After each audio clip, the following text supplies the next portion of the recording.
Very good morning. Very good morning बेटा।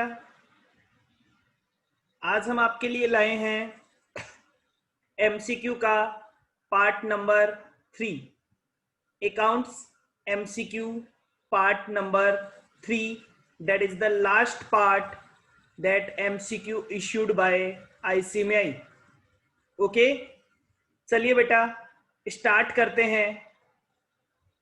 101 question number 101, which one of the following error affect the agreement of trial balance?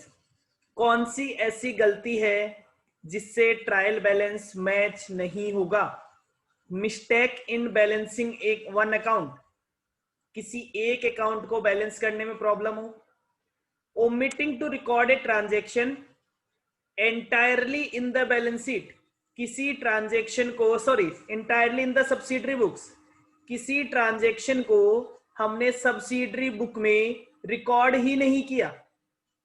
Recording of wrong entry in the subsidiary book, posting an entry on the correct side but in the wrong account.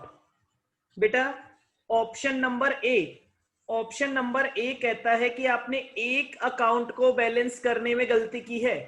जब तक गलती single sided नहीं होगी, एक account में गलती नहीं होगी, तब तक ट्रायल बैलेंस मैच होता रहेगा। तो 101 का आंसर होगा A, mistake in balancing an account. Question number 102, difference in bank balance as per passbook and cash book में arise on account of. Cash book के बैंक बैलेंस में और पासबुक के बैलेंस में डिफरेंस हो सकता है। A, cheque issued but not presented, B, cheque issued but dishonoured, cheque deposited but not credited, D, all of the above. Answer is D, all of the above. Next question is question number 103, which one of these items are taken into consideration for preparation of adjusted cash book? बेटा हम कहते हैं adjusted cash book में केवल दो बातें आती है, या तो कैश बुक में कोई गलती हुई हो, या कैश बुक में आपने किसी ट्रांजेक्शन को लिखा नहीं हो। ए ऑप्शन है mistake in cash book, B mistake in passbook, C option cheque issued but not presented for payment, and D cheque deposited but not cleared by bank. Option हो जाएगा मिस्टेक इन कैश बुक। 103 का answer हो जाएगा A. 104, Kashi draws a bill on Shyam. ठीक है, काशी ने श्याम पे एक बिल लिखा। Kashi endorse it to Ram, Ram endorse it to Rahul. The payee of the bill, bill का पेमेंट किसे मिलेगा? बोले लास्ट में सर बिल किसके पास है? बिल राहुल के पास है। बिल का पैसा लेने कौन जाएगा? राहुल जाएगा। तो बिल का पेई कौन होगा? राहुल होगा। 104 answer is D, Rahul. 105 question number 105, on receipt of goods from the consignor to consignee, on receipt of goods from the consignor, the consignee debit which of these accounts? जब कंसाइनर से कंसाइनी के पास माल आता है तो कंसाइनी कौन से account को debit करता है? बेटा कंसाइनी जब भी माल आता है तो अपने यहाँ रिकॉर्ड ही नहीं करता, क्योंकि वो माल किसका होता है? कंसाइनर का होता है। कंसाइनी तो केवल एजेंट की तरह काम कर रहा होता है, तो कंसाइनी किसी भी अकाउंट को डेबिट नहीं करेगा। None of the above. Answer number D. Question number 106, consignment accounting is made on the following basis. Consignment account किस बेसिस पे बनाया जाता है? कैश बेसिस पे, रियलाइजेशन बेसिस पे, अक्रूवल बेसिस पे, और नन ऑफ द अबव। बेटा हम जनरली हमारी फाइनेंशियल अकाउंटिंग में सारी अकाउंटिंग अक्रूवल बेसिस पे ही करते हैं। कंसाइनमेंट अकाउंटिंग में भी हम कंसाइनी का बैलेंस लिखते हैं, दैट इज अक्रूवल बेसिस। 106 का आंसर होगा कंसाइनमेंट अकाउंट अक्रूवल बेसिस पे बनाया जाता है। 107 joint venture account is the nature of.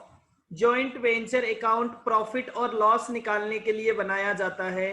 हर साल का या हर काम का प्रॉफिट और लॉस निकाल के इसे P&L अकाउंट में ट्रांसफर कर देते हैं, इसलिए ये नॉमिनल अकाउंट होता है। 107 का आंसर हो जाएगा B. 108 if unsold goods costing 20,000 is taken over by venturer at 15,000, the joint venture account will be credited by। अगर आपके पास लास्ट में 20,000 का गुड्स बच गया और वो गुड्स किसी को वेंचरर ने ले लिया 15,000 में, तो आप जॉइंट वेंचर अकाउंट में क्रेडिट कितने रुपए से करेंगे? 15,000 से करेंगे। जितने भी रुपए में एग्रीड प्राइस पे लिया होता है उस प्राइस पे क्रेडिट किया जाता है। 108 का आंसर हो जाएगा B. Question 109 closing stock appearing in the trial balance is shown in। Closing stock अगर ट्रायल बैलेंस में आ रहा है इसका मतलब बेटा क्लोजिंग स्टॉक अकाउंट ओपन हो चुका है। अगर ओपन हो चुका है तो क्लोजिंग स्टॉक को पहली बार कहां दिखाते हैं? क्लोजिंग स्टॉक को दिखाते हैं पहली बार ट्रेडिंग अकाउंट में। तो ट्रेडिंग अकाउंट बन चुका है, अब उसे कहां दिखाया जाएगा? अब केवल उसे बैलेंस शीट में दिखाया जाएगा। अगर ट्रायल बैलेंस में क्लोजिंग स्टॉक नहीं दिखाई दे रहा होता है तो ट्रेडिंग और बैलेंस शीट दोनों में दिखाया जाता है। लेकिन अगर क्लोजिंग स्टॉक पहले से ट्रायल बैलेंस में आ रहा है तो अब केवल बैलेंस शीट में दिखाया जाएगा। 109 का आंसर होगा C. Question number 110 which one of the following character is not related to financial accounting. ऐसा कौन सा पॉइंट है जो फाइनेंशियल अकाउंटिंग का कैरेक्टर नहीं है? Financial accounting evaluates the financial strength of the whole business. बिल्कुल पूरे बिजनेस का फाइनेंशियल स्ट्रेंथ को इवेल्युएट करती है। Based on monetary transaction of the enterprise. बिल्कुल मॉनेटरी ट्रांजेक्शन रिकॉर्ड किए जाते हैं। Reports are always subject to statutory audit. बिल्कुल उसके लिए स्टैट्यूटरी ऑडिट करवाई जानी चाहिए।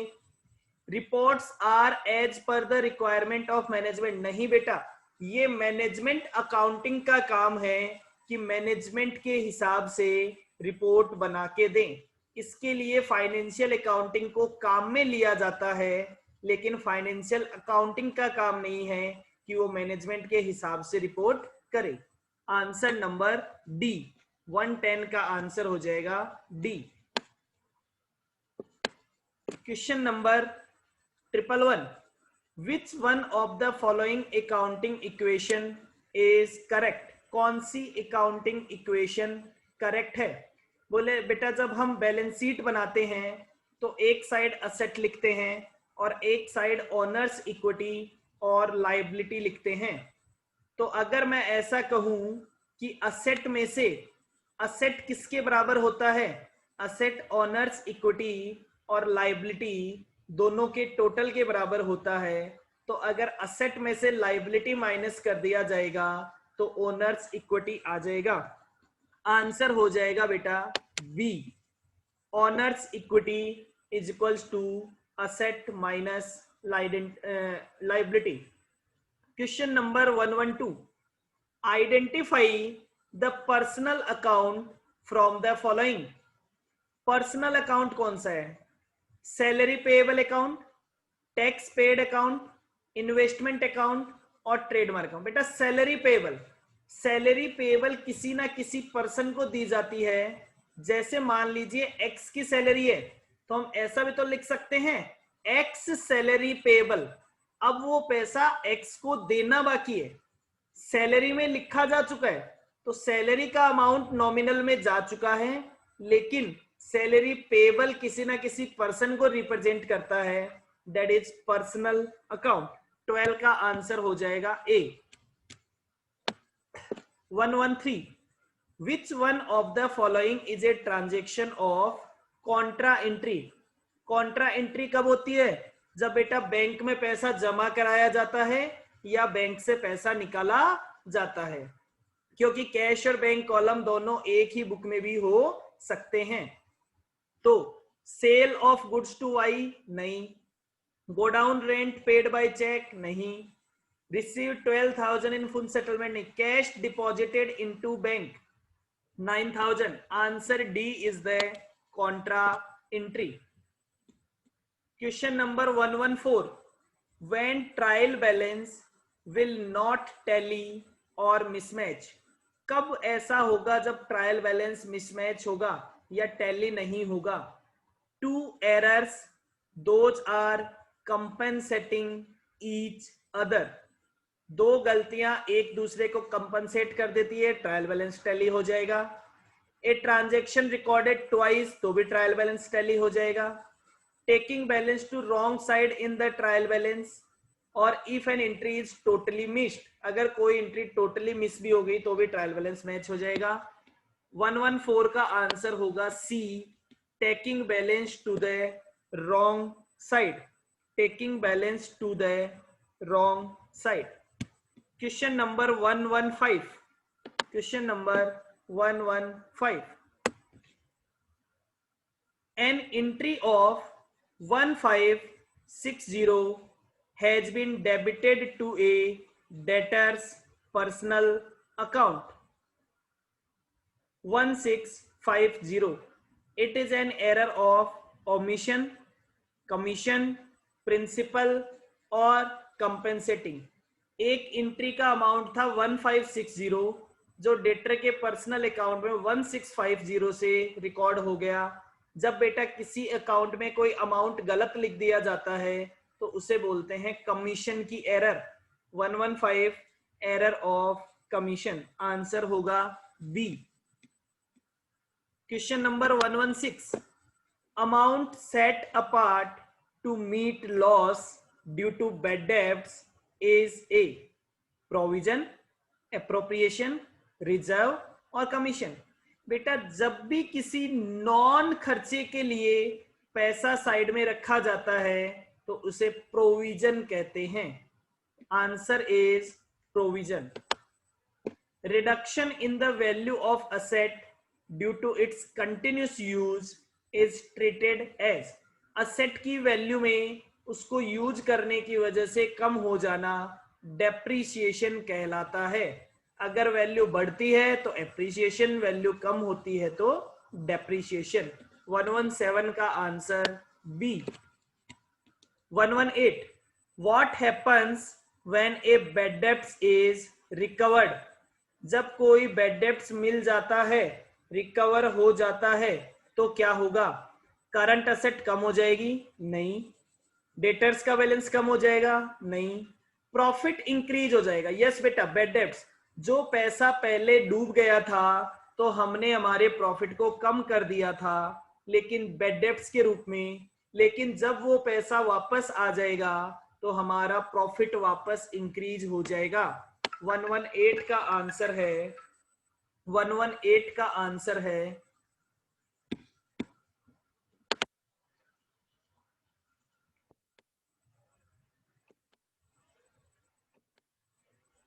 118 का आंसर है C, profit increases.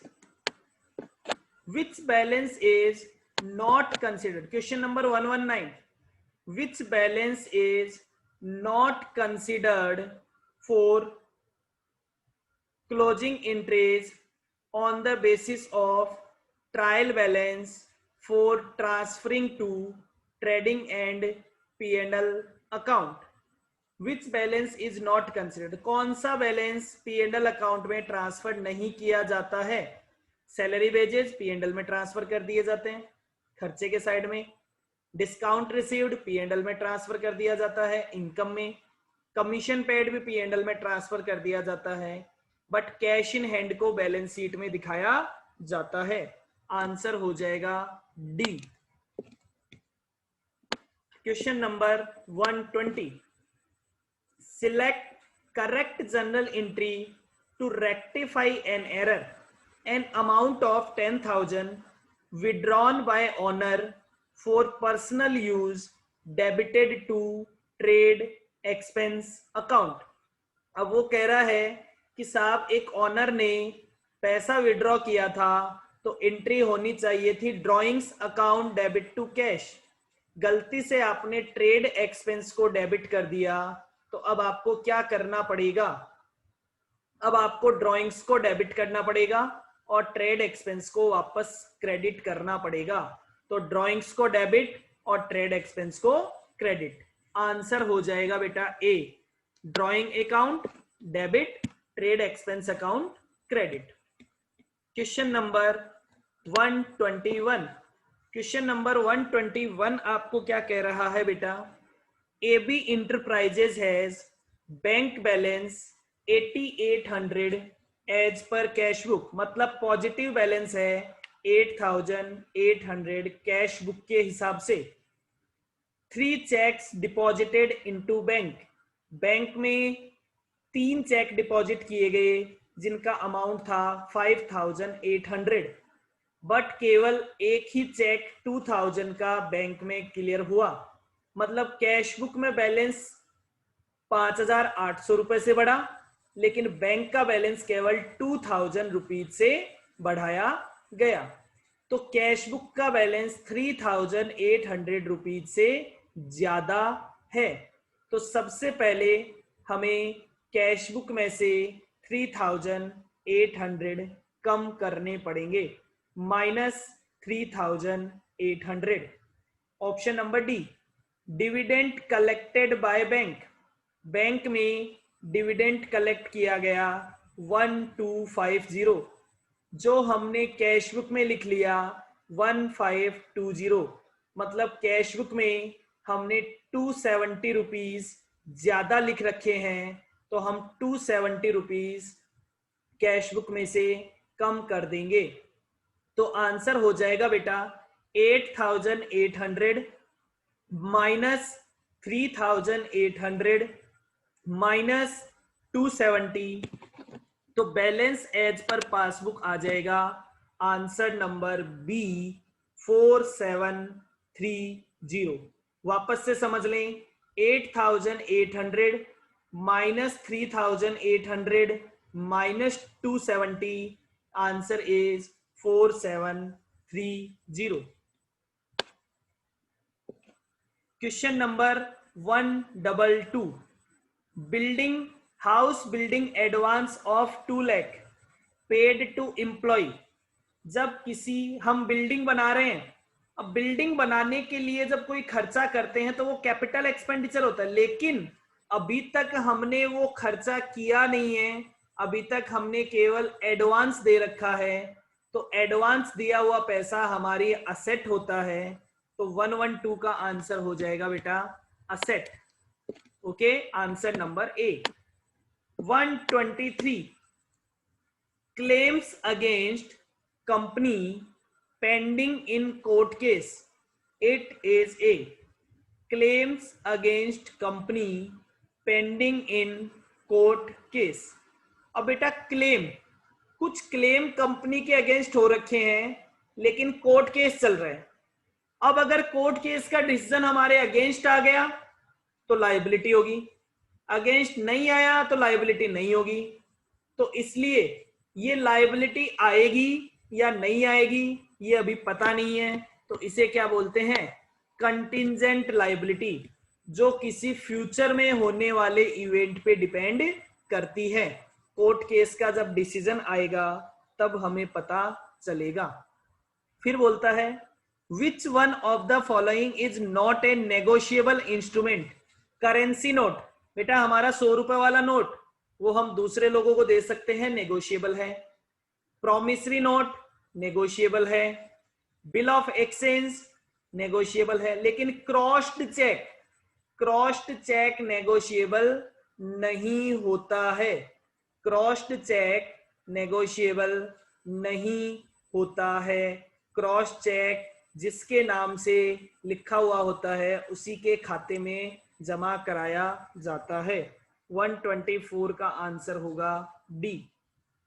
125 which one of the following is not the feature of a joint venture business? Co-venturer may or may not contribute initial capital. It is for a limited duration. It is done for a specific purpose. Profit और loss on joint venture shared as per their capital ratio, बेटा कहां जरूरी है? कहीं पे भी नहीं लिखा हुआ। 125 का आंसर होगा D.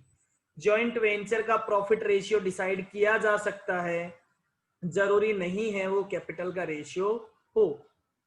Question number 126 del credere commission in consignment business is generally payable on total sales, only on credit sale, other than credit sale, और percentage on recovery of bad debts? नहीं बेटा, del credere commission question silent है, या generally किस पे दिया जाता है?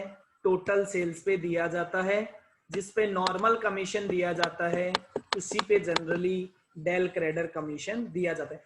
पर्पज होता है पैसा लाना, पर्पज होता है क्रेडिट सेल का पैसा लाना, लेकिन उसकी कैलकुलेशन जनरली क्रेडिट सेल पे नहीं की जाती है। ओके बेटा, चलिए आगे चलते हैं। There are 250 members, there are 250 members, just a second.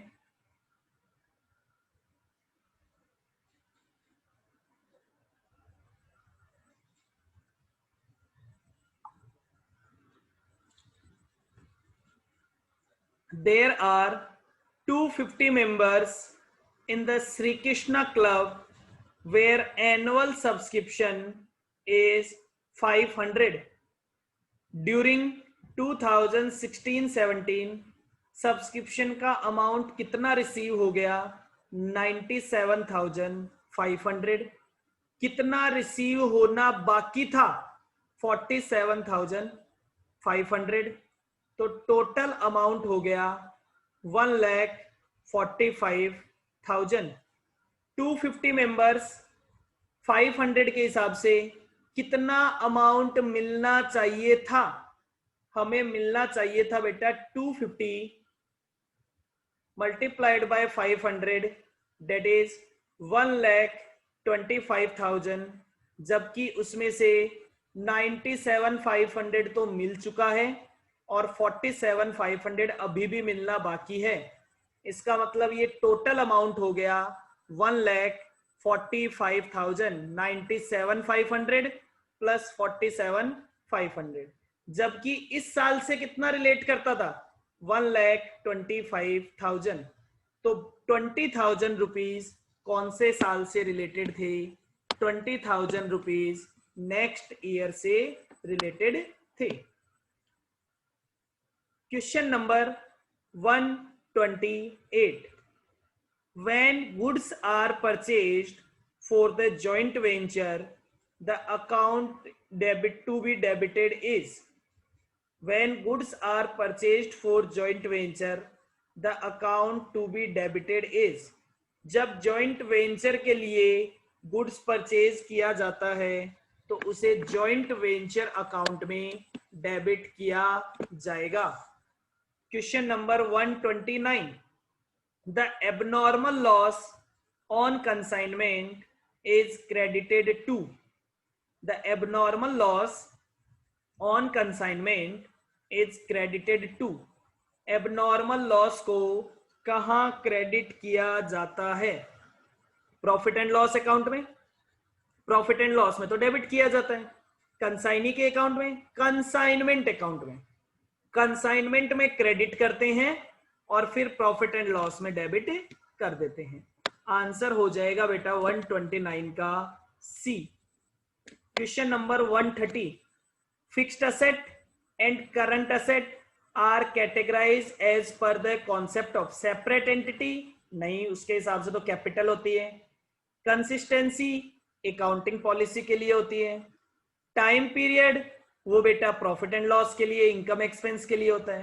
Current asset और fix asset that is going concern, business हमेशा के लिए है तो फिक्स असेट बहुत टाइम के लिए होती है। अगर बिजनेस ही गोइंग कंसर्न नहीं है तो फिर फिक्स असेट और करंट असेट में कोई फर्क नहीं होता है। Answer B, going concern. Question 131, an expenditure is in capital nature. कोई एक्सपेंडिचर कैपिटल नेचर का कब होता है, ये क्वेश्चन हमने कल भी किया था। The receiver of the amount is going to treat it for the purpose of fix, receiver से कोई लेना देना ही नहीं है। It increase the quantity of fix asset, हाँ बेटा जिस खर्चे से फिक्स असेट बढ़ती है वो खर्चा कैपिटल खर्चा होता है। कैश बुक इज ए, क्या कैश बुक सब्सिडरी बुक है? क्या कैश बुक लेजर अकाउंट है? क्या कैश बुक सब्सिडरी बुक और लेजर अकाउंट दोनों का काम करता है? और नन ऑफ द अबव। बेटा कैश बुक सब्सिडरी बुक और लेजर दोनों का काम करता है, वो स्पेसिफिकली एक लेजर अकाउंट के फॉर्म में होता है बट वो दोनों का काम करता है। 132 का आंसर हो जाएगा B. 133, the periodical total of the sales return book is posted to the, sales return book का periodical total कहाँ पोस्ट किया जाएगा? बेटा सेल्स क्रेडिट होता है तो सेल्स रिटर्न डेबिट होता है, तो debit of the sales return account. 133 का आंसर होगा B. Goods sent on consignment account is of the nature of, good sent on consignment बेटा ये हमारे लिए एक तरह से इन्वेंट्री का काम करता है। जो माल भेजा, माल भेजना कभी खर्चा नहीं होता, इसलिए हम कहते हैं कि गुड सेंट ऑन कंसाइनमेंट तो हमारे लिए इन्वेंट्री की तरह है, असेट का काम करता है, ये एक रियल अकाउंट होता है। Question number 135, which of the following item are shown in the income and expenditure account? Income and expenditure account में बेटा वो आइटम दिखाए जाते हैं जो इनकम और एक्सपेंस होते हैं और करंट पीरियड से रिलेटेड होते हैं। Option number A capital nature, नहीं। रेवेन्यू नेचर जो इसी साल रिसीव हुए हो, नहीं। Only item of revenue nature pertaining to the period of accounts, answer हो जाएगा बेटा C. Question number 136, income tax of sole trade paid is shown in, sole trader का इनकम टैक्स कहां दिखाया जाएगा? सोल ट्रेडर का इनकम टैक्स कहां दिखाया जाएगा? आपने इनकम टैक्स पे किया है तो बेटा इनकम टैक्स पे करते हैं तो क्या करते हैं, ड्रॉइंग्स हो जाएगा, और ड्रॉइंग्स कैपिटल को कम करता है तो हम कहेंगे debited to his capital account. Ultimately आप ये भी कह सकते थे सर कि ड्रॉइंग्स डेबिट होगा, अब ड्रॉइंग्स कहां जाता है, वो कैपिटल में चला जाता है, तो नेट इफेक्ट किस पे आता है? जब भी कोई पर्सन ड्रॉइंग्स करता है तो उसकी कैपिटल कम हो जाती है, तो हम कहेंगे debited to capital account. Question number 137, narration are given at the end of each journal entry, इसमें कहीं सोचने की जरूरत नहीं थी, आंसर हो जाएगा डी। ओके चलिए फिर बोलता है life membership fees received by A club is a, जब कोई club life membership fees receive करता है तो वो क्या होती है? कैपिटल रिसिप्ट होती है। ए bad debts recovered during the year will be, जब कोई बैड डेब्ट्स रिकवर होता है तो वो क्या होता है? That is a revenue receipt. जब भी कोई बैड डेब्ट्स रिकवर होता है, बेटा जब बैड डेब्ट्स होता है तो रेवेन्यू खर्चा बोलते हैं, तो जब बैड डेब्ट्स वापस आता है तो वो रेवेन्यू रिसिप्ट होता है। नॉमिनल अकाउंट रिप्रेजेंट्स प्रॉफिट और गेन, लॉस और एक्सपेंस। बेटा नॉमिनल अकाउंट में प्रॉफिट वाले अकाउंट पे आते हैं, लॉस और एक्सपेंस वाले अकाउंट पे आते हैं, तो 140 का आंसर हो जाएगा सी।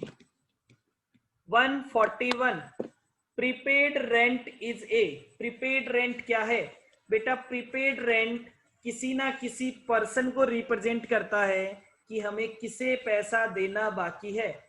रेंट नॉमिनल होता है, लेकिन प्रीपेड रेंट हमने किसी ना किसी पर्सन को दे रखा है, तो it is a representative personal account. 141 का आंसर होगा बी।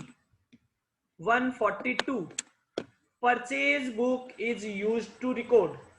परचेज बुक में बेटा, क्योंकि सारे कैश के ट्रांजेक्शन कैश बुक में आते हैं, परचेज बुक में क्रेडिट परचेज आती है, और वो भी केवल किसकी आती है? गुड्स की आती है, क्योंकि असेट अगर परचेज करते हैं तो वो परचेज नहीं कहते हैं, इसलिए all the credit purchase of goods. 142 का आंसर होगा सी। 143 द सोर्स डॉक्यूमेंट और voucher used for recording entries in the sales book. Sales book में एंट्री कहां से रिकॉर्ड की जाती है? जो हमने इनवॉइस लोगों को काट के दिए हैं, that is invoice sent out. 143 का आंसर हो जाएगा बी। 144 ledger contains various. एक लेजर बुक, लेजर का मतलब होता है अकाउंट्स बुक, उसमें बहुत सारे अकाउंट्स होते हैं। 144 का आंसर होगा C. Question number 145 purchase price of machine. एक मशीन का परचेज प्राइस था 8,90,000। उसको लाने में फ्रेट और कार्टेज लगा 7,000।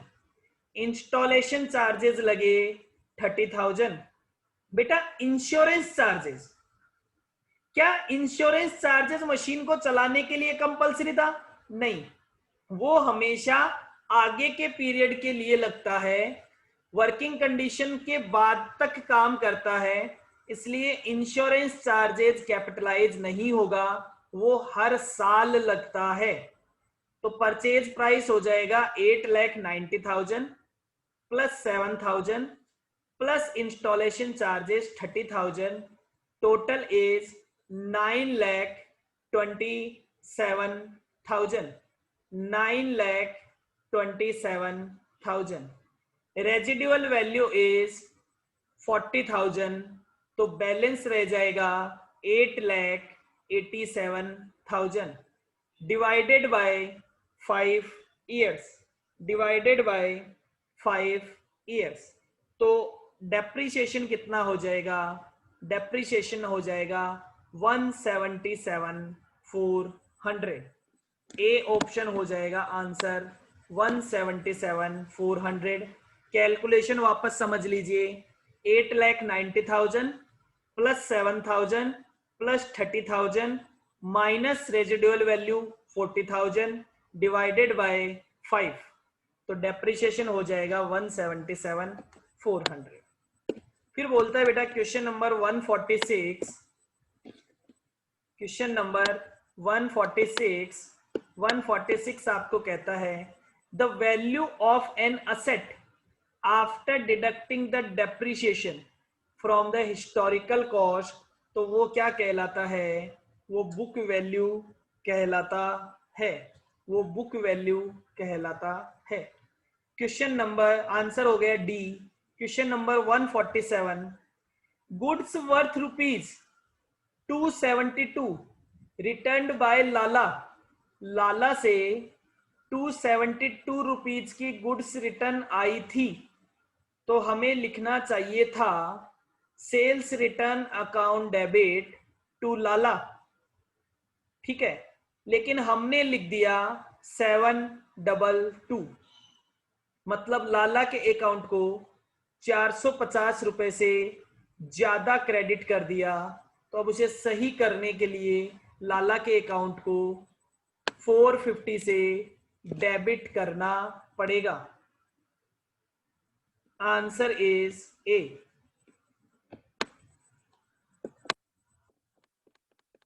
Question number 148 when preparing a bank reconciliation statement, if you start with debit balance as per cash book, debit balance as per cash book का मतलब होता है positive balance, cheque sent to bank but not collected, आपने bank को cheque भेजा है but collect नहीं हुआ, मतलब कैश बुक का बैलेंस बढ़ा हुआ है, पासबुक का बैलेंस कम है, तो आपको कैश बुक में से भी कम करना पड़ेगा, आंसर हो जाएगा deducted.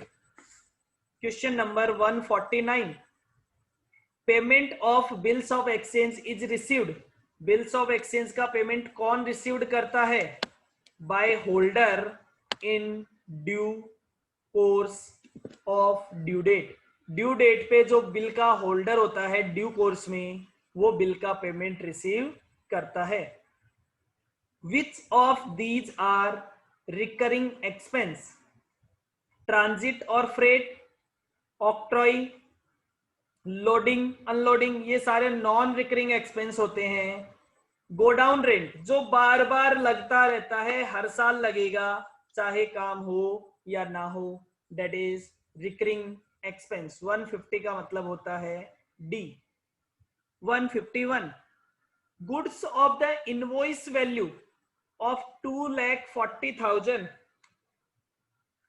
sent to consignee at profit on cost, profit on cost, profit on cost है 20%, तो profit on sales हो जाएगा बेटा 20/120, that is 16.66%।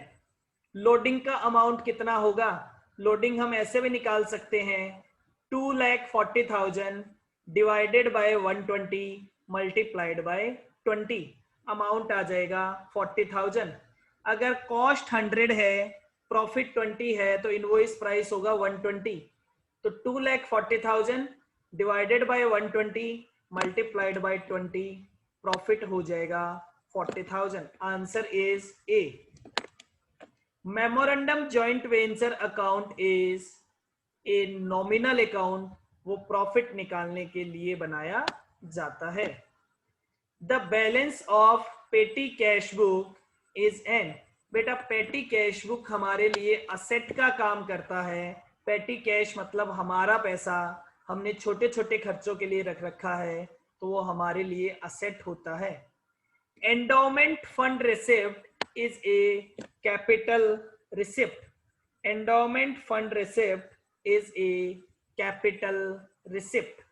ओके बेटा, ये हमारे 154 क्वेश्चंस थे, ये हमारे 154 क्वेश्चंस थे जो ICMAI ने MCQ हमें दिए थे। आपकी एग्जाम के लिए आपको ऑल द बेस्ट। कल बेटा एक बात स्पेसिफिकली ध्यान रखेंगे, नेगेटिव मार्किंग नहीं है, आप एक भी क्वेश्चन को छोड़ेंगे नहीं बिना फिल किए हुए। जो भी क्वेश्चंस एंड नाउ आपको नहीं आते हो, आप उनको भी फिलअप करके आइएगा, ठीक है। All the best, do your best, faith in the God, we bring out the best in you, VS classes.